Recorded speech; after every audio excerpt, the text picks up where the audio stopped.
Today is November 6, 2012, the day of the U.S. elections, something that plays prominently in the headlines of Canadian newspapers and on Canadian minds because, of course, Canada and the U.S. are so closely connected. We have a great interest in what happens in the United States. And elections are, I think, divisive by their nature. The democratic process is divisive by its nature. People have different opinions. They're given free rein to express them and then to vote on them. And so the question is, with this divisive tendency of democracy, how is it that we find the opposite value of unity, harmony, and peace? Because if we are nothing but divided, then society becomes nothing but a theater of conflict, and life becomes basically unbearable.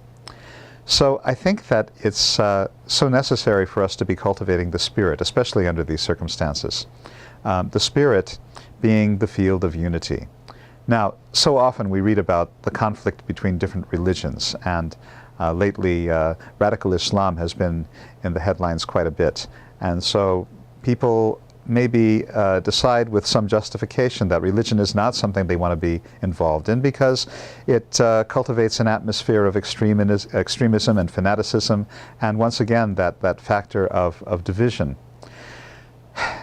It's part of the nature of life that there should be these differences and divisions between different peoples and different religions. It's part of the fact of creation that variety is the spice of life. Different climates, different geographies, different latitudes give rise to different cultures and civilizations and religions. But I think it's so necessary for us to realize that underlying all these differences of opinion politically, differences of theology, differences of religion and culture, that there is the spirit of unity.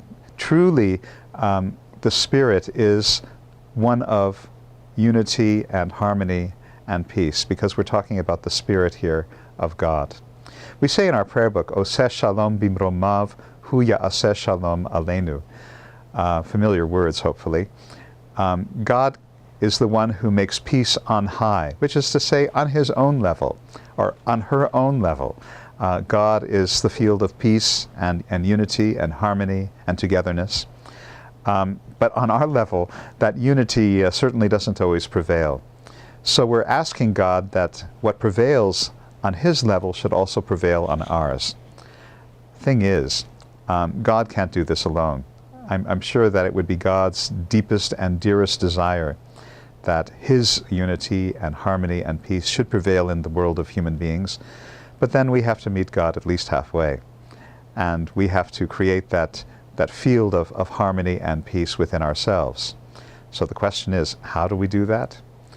I would say religion plays actually a very, very great role in this. True religion.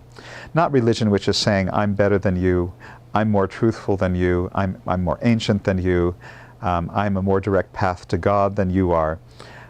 This all falls into the category of what's called triumphalism. My way is better than yours. I think that in this modern era, when we know so much more about each other and other religions and peoples than we ever have before, this is the opportunity to understand that basically we're all coming from the same place spiritually. Basically all our prayers are directed to the same reality. We have to understand this, otherwise there will never be a state of harmony and peace in the world. I had a religion professor named Raimundo Panikar, now passed away, a Catholic priest. He was also someone with a strong Hindu background, and he had a very interesting thing to say about the different religions. He said it's not only true that all spiritual paths lead to the same mountaintop, it's also true that without those spiritual paths there would be no mountain. That's something to file away in the back of our consciousness the next time we read a headline about Islamic extremism or something similar coming from some other quarter, that really that is not the true spirit of religion, and that if we cultivate the true spirit of religion, we're cultivating the field of peace and harmony and unity, the field of God. So with these thoughts in mind, I want to wish you a Shabbat Shalom, a Sabbath of peace and fulfillment.